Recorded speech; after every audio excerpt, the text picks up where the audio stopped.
wrap ups. Yeah, I would just put out the question of, does the overall message that we gave you, one, make sense, and two, does it kind of jive with what your experience and your prior knowledge of this is? Depends. I mean, mostly we're looking for, hey, that was a good update or I and then we can explore the depends during the longer discussion in the afternoon.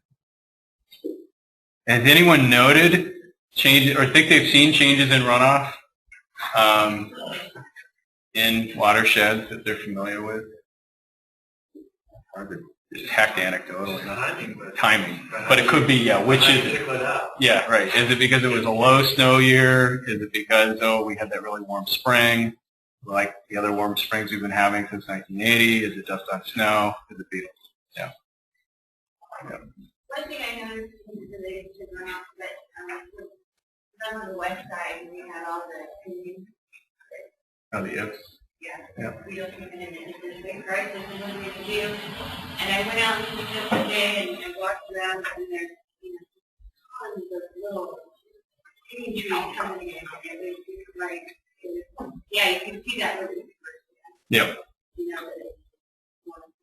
Yeah, we see a lot of that in a lot of local ones. They're pretty custom to everybody died. Okay, everybody grow. Well, it's good to hear an opinion, especially given how dry the last 10 years have been, that they're getting good regeneration.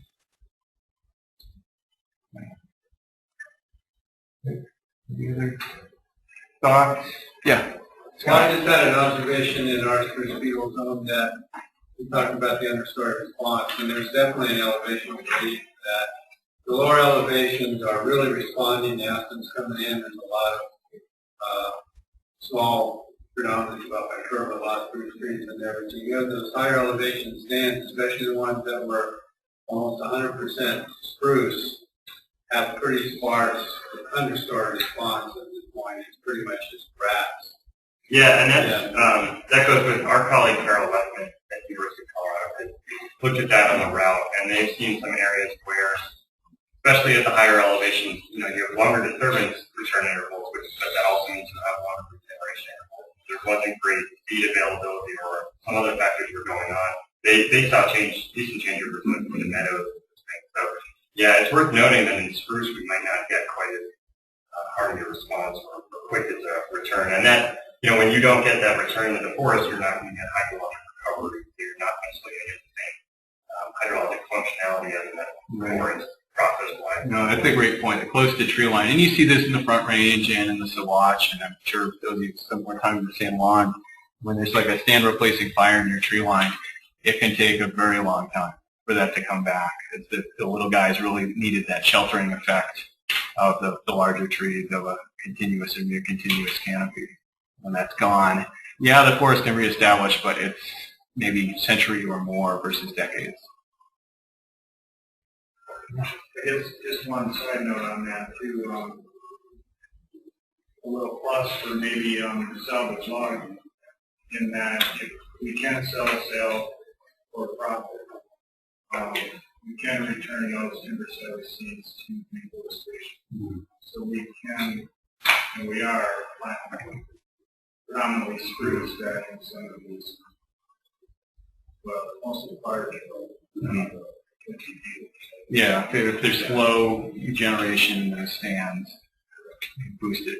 Yeah, I guess the two things I would just sort of add as reminders under that is that our knowledge of hydrologic impacts from road building and mechanical operations is a lot more solid than our knowledge of how great the impact might be from more field implementations. And then as was in that one of those raw earth slides that we're showing, leaving that a lot of that tree matter on the ground really helps keep that surface roughness. So there's probably just something to be remembered about the water retention of these forests that have fallen dead trees instead of removing everything.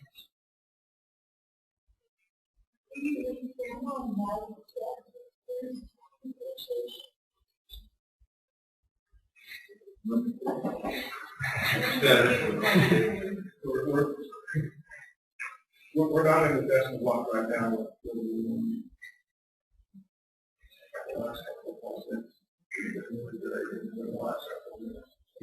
We've had better lodging state group slash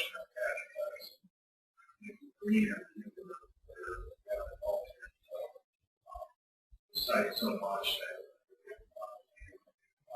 cold, just really harsh.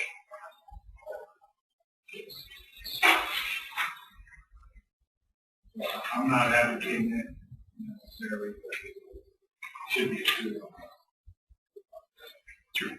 We've had great luck with 3% failure. Yeah, 3 failures and surviving 30%. We did that 3 times. Yeah. That'll work out. But that's a lot of work. Yep. All right. Well, thanks for all of your attention and good questions and interaction this morning. And